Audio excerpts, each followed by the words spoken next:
Welcome to Better Than Yesterday. So the topic of today's episode is talking about what it means to be a generalist, how you can become one, and why you should become one. And this is something that it's a topic and a lifestyle that I've been interested in for many years now. The idea of being a generalist and having a high level of competency in many different areas, as opposed to just specializing and focusing on one thing. And it's something that I've been practicing out for quite a few years now in terms of this journey of self-improvement that I've been on, working on many different aspects of my life to try and build myself up. But for some of you who perhaps might be a little bit unaware of what it means to be a journalist, the definition that you would find for it is the practice of studying many different things rather than specializing in just one subject.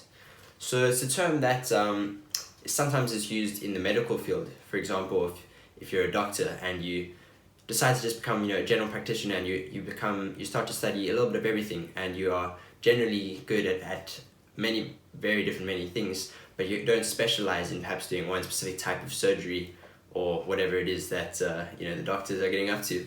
And that's what a generalist would be in that sense. But obviously the way that we're talking about it today is more in the way that we go about our everyday life, the way we build ourselves up, becoming a generalist in character and knowledge of the world around us. That's kind of what I want to talk about today. And there's many different benefits that come along with this, and we're going to talk about a few examples of people who have done this sort of thing. But for what I want to say about the first thing about generalism, and also a big reason why I actually had the idea for this video, is I was watching this new series that's on Netflix at the moment. It's this Korean show called Physical 100, where they basically have 100 people and they put their bodies to the test to see who comes out as the number one out of 100 people. And these are all elite athletes. Some of them are bodybuilders and have the hugest physique. Some of them are CrossFit trainers, all sorts of different things. And not just a little bit of a spoiler warning, but the guy who ends up winning the show is someone he was an ice skier, in Korea, and if you look at his stature and frame, you wouldn't say he's not the biggest, he's not the most defined, but he was a generalist in that he had speed, he had strength, he had endurance, he had a good mental capacity and ability to endure. He was just the most generally, I think he had a high level of everything that was needed to win the competition, and that's how he ended up going about doing that.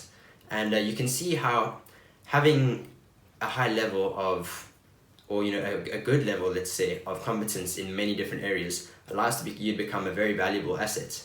So you can even think about going into your job one day, and when you start looking, applying for jobs and going for interviews, they're going to be assessing you, on many different areas. They're going to want someone who's adaptable, and someone who's a generalist is someone who's very adaptable.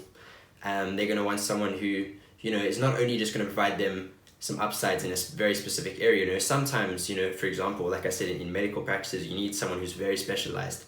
But, other times you need someone, and many times in business, you want someone who has a good level of competence in many different areas. And those are the guys that you end up seeing at the top. So that's why generalism can be a very good thing. And, how I go about practicing being a generalist is that you sort of are always looking for areas in your life where you are perhaps below average, and where you don't have much knowledge or much skill.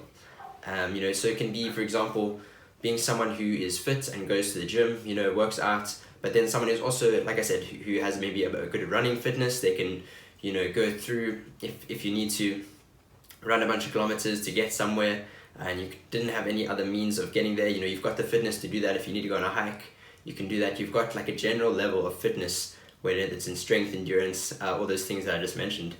And it can also be someone who is then good at working with computers. They have a good digital intelligence, and they're not completely unaware of what's going on with the emerging information technology world around us.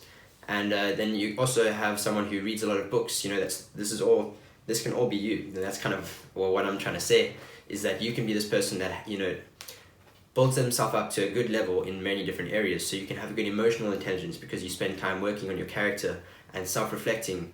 You can have good knowledge of the world around you just by reading lots and looking at the news every now and then and keeping up with what's going on. A good example of how I practiced this recently was a big topic at the moment is ChatGPT and the AI and all that's going on with there.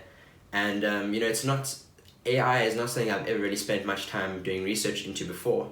If I'm honest, probably not more than the average person. However, since this is this big revolutionary technology that's coming out, I wanted to get a bit of knowledge around it, so that if it came up in conversation with people that I know, I would have a level of competency to talk to them about that subject. So I watched a few videos about what's going on there, and potential of what that technology has to do, and now I know more about it, and I'm able to have a conversation with someone who perhaps is specialized in that, and I can actually keep up with them to a certain level. So that's why being generalist is such a valuable thing. That's one point that I would say. And another one is that in conversation you become someone who is just so easy to talk to. This is not a thing of me bragging, but I really don't struggle to make friends or to make conversation with people. And I think a big part of it is down to the fact that I do dabble in many different areas, and I like to get a knowledge base of many different things. It came from reading a lot of books when I was growing up. So, and also I've gone through many different phases. There was a time in my life where I was very interested in politics, and there was a time in my life where I was very interested in football and these kind of things. So there was a time in my life where I was very interested in tech and unboxing videos and all these sort of things. So I have a knowledge base of many different things just from a few years that I spent very interested in each different subject. And that means that in conversation I can have a conversation with someone who is completely obsessed with sport, for example, or the gym, for example. I spend time in the gym as well. So if we want to have a conversation about what it's like to bulk up and then cut down and work on your diet and so on, I can have those kind of conversations because I've spent time doing research into that stuff. If they want to have a conversation about tech, I can do the same thing. If they want to have a conversation about, like I said, politics, and things that are going on in the world, I can do the same thing. So that's why journalism is so valuable, is it allows you to make connections and friends with the right kind of people, and many different kinds of people. You might be in a situation where it would help to know someone in a certain field. Let's say you're going into your career, or maybe it's for other people. But having those kind of connections is very valuable, and the only way you're able to build up those varied types of connections is if you are able to withhold and stand up for yourself in a conversation with these people. And if you can show a level of competency in the areas that they're interested in, it's very valuable. And one thing that I do as well in conversation as a generalist is that I'm always listening. When someone starts telling me about their interests, for example, they might be interested in photography, and that's not something that I am particularly interested in, but I've got a few friends that are, and whenever they speak to me, I always I keep a keen ear to what they are saying, because I want to build up a bank of knowledge, so that again later on in my life, if I ever need to know something about photography or something, then I know about a little bit about it, and I actually can stand on my own 2 feet in that regard. So I think conversation and making connections is a big part of why journalism is very, very important. And another reason of how it can be so important is just the fact that, like I said, it allows you to see also correlations and connections in different things. So, for example, you might, like I said, you might have a base of knowledge in about one sport, for example. I keep on coming back to the area of sport, but I think it's something that's very common to speak about, especially as guys. So yeah, you might know something about that, or maybe let me use the example of ChatGPT. I've got a base of knowledge in that, and then, like I said, I spent a few years where I was very interested in tech and that kind of stuff, and oftentimes I can see the connection between the base of knowledge that I have in this subject and the base of knowledge that I have in another subject. And since you have a high level in each one, you're able to see the connection. If you just specialized in one thing, you wouldn't be able to know that this is actually linked to that, and this happened back in 2017, which allowed this piece of technology to come up to where it is today. So you're able to see connections and correlations between events because you just have a wide berth of knowledge that is available to you. And it does take a bit of practice and a bit of time. You're not going to become someone who has a very good level of knowledge overnight, but you can start working towards it by like I said, exploring many different areas rather than just focusing in one. Again, another area of conversation, some guys are so into gaming and that kind of stuff, and technology, that can be their whole thing, whereas then they won't know how to speak to anyone about, for example, sport, about going to the gym, about politics, and then I'm just going through the various different types of people that you come across, And yeah, these are some of the ones that I've come across in my life, but it can be very different for yourself. It might be, someone who, as another good example is, I've done some time, I've spent some time going out and, having a lot of fun, whether that be, going to bars and going to nightclubs. So I have a taste of what it's like to live that kind of lifestyle. But I've also spent lots of time, out in nature, and I enjoy that kind of thing. I probably enjoy that more. But, what I do is I don't close my mind off to doing any sort of activity, because a lot of people really like to live that lifestyle where they go out every weekend, for example. And a lot of people really like to live the other lifestyle where they are active every weekend and they're going, on different adventures and going hiking here and there and camping. And, I can speak and, give stories about both things, which allows me to make and build connections with people, with more people than if I had only delved into the one area. Do you know what I mean? So, a good example that I want to give actually of generalism, someone we all know very well, is and someone who's very, very successful, for example, is a controversial figure, but Kanye West. He's someone who started off as a producer, and he became extremely well known and extremely successful for being a producer in the music industry, which means he was one making the beats, making the music behind all of these big hits. And then he started to do rapping, and he was just as good as that and became very successful at rapping and producing. And these days he produces, and writes and performs his own songs most of the time. So he's someone who's very general just in the music world. But then even bigger than that, he delved into fashion. We have Yeezy, who had, up until maybe just a few months ago, had huge ties with Adidas, and these big brands that allowed him to be extremely successful in the fashion world. He's made millions and millions off of selling clothes and shoes and that kind of thing as well. And not only that, he was also involved in TV, keeping up with the Kardashians. He's not stupid. He played into all of these different areas, and that allowed him to be a generalist in that he was successful in music, successful in fashion, successful in TV. He was huge on social media because he was always posting things that were perhaps questionable. But Kanye knew what he was doing, and he was able to appeal to so many different groups of people, not just people who like rap music, not just people who like his style of clothing, not just people who like to watch Keeping Up with the Kardashians. He was able to appeal with all of those people and more by being a generalist in the way that he approached his career and so on. So I think it's a very good example of someone who's practiced generalism to an extremely successful extent. And then, one last other thing I want to mention before I get into practically how you can become a generalist in your life is, there's a YouTuber that I watch. His name is First Man as well. And he talks about a straight 7 system, which means that you aim to become a 7 out of 10 in as many areas of your life as possible. So you can aim to become a 7 out of 10, let's say, in terms of your body, like by going to the gym, working hard, becoming strong, and, to the point where you have a well-built and attractive body, 7 out of 10. Then you work on your character, 7 out of 10, like I said, doing self-reflection, meditation, going to therapy, getting to your mental health to a point where it's also a good level. And then you can work on your looks, and in general, like a lot of people do, facial exercises and that kind of stuff. And this is sort of more on the materialistic or, shallow side of things. But it can be, again, 7 out of 10 in terms of your career. You're working very hard. It's difficult to, like I said, if you want to become a 10 out of 10 in one thing, you'll see some guys delving slightly, into a different direction now. But you'll see some guys who are so successful in their career. They spend hours and hours and hours every week where they are just working hard at the grindstone. These guys are millionaires, billionaires. But then you look at the rest of their life and nothing else is built up, They are just a workaholic and they've got nothing else going for them. They look quite rough. You can see that they're just working to the bone. And then you get other people who, like I said, build up many different areas of their life, their career, and their finances is another point where they get it up to a 7 out of 10, which is a very good level. It's above average. So it's getting everything in your life up to above average standard. And once you've done that, you actually, overall, you are a 10 out of 10 and or higher, or I guess that's as good as it gets. But do you understand how being at an above average level in everything means that you actually become a very valuable person, someone who is extremely, you could actually, like I said, achieve a higher status than someone who is just a 10 out of 10 in one specific area. So very important stuff. I think it's very interesting.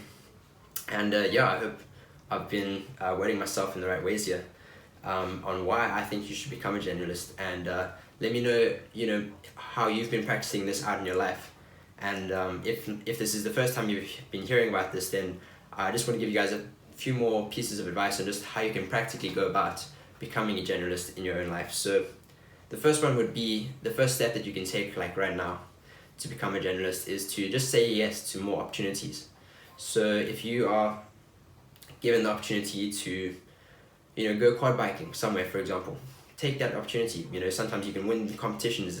This is just an example that happened to a friend of mine, and takes the opportunity, and then now he knows a little bit about how to ride a quad bike. You get a lesson that comes with it, and now if that situation ever comes up where that needs to happen, he can go and do that. And that's just an example. If it's an opportunity to go and do a yoga class, like go and take it, a one-time thing, and now you know a little bit about yoga and like breathing and how to get your posture right. And then these are all assets that are just slowly adding to your life and slowly pushing you further and further forward. And none of them are really related to each other. However, they both push you forward. So say yes to more opportunities, whether it be for your career, for fun, for recreational things. If friends invite you out to a place that you've never been, go with them, see what it's like, and then you'll be able to know if you actually enjoyed it or not.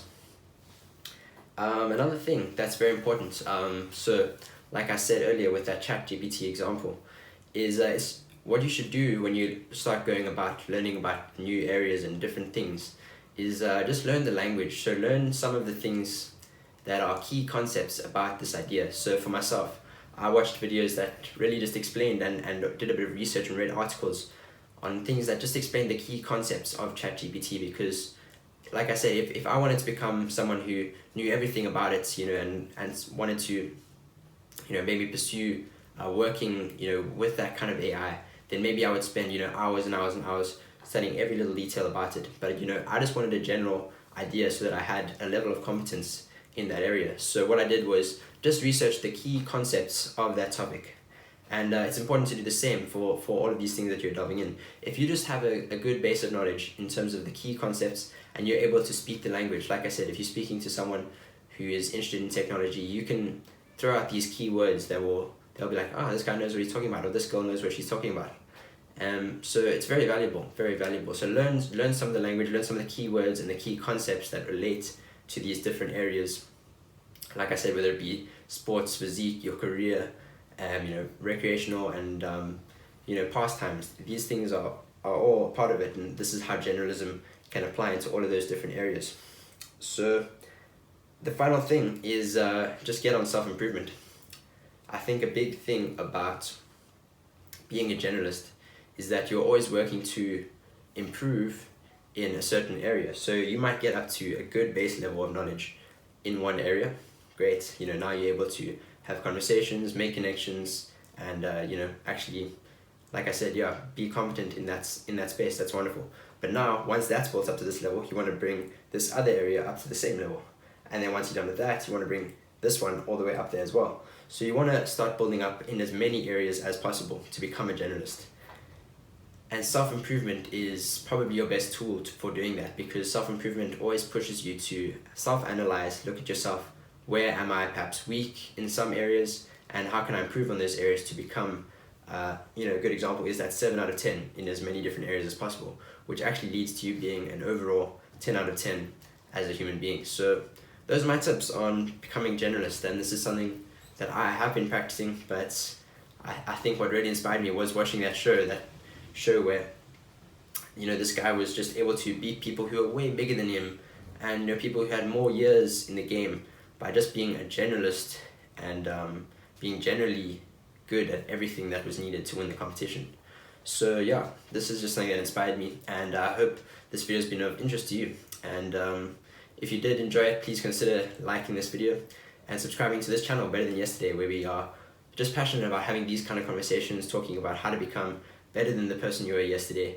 I'm looking forward definitely to being back with my co-host Daniel. We're going to be making a video hopefully for you guys very soon, but otherwise we're keeping the content coming. And I've just been enjoying, I must say, this year, I've just really been enjoying, making content for you guys and delving into, more exciting topics, and just seeing the growth of this channel, the growth of this community. I've really enjoyed being a part of it, so I hope you guys have too. But that is us. That is it from me. Much love from Better Than Yesterday.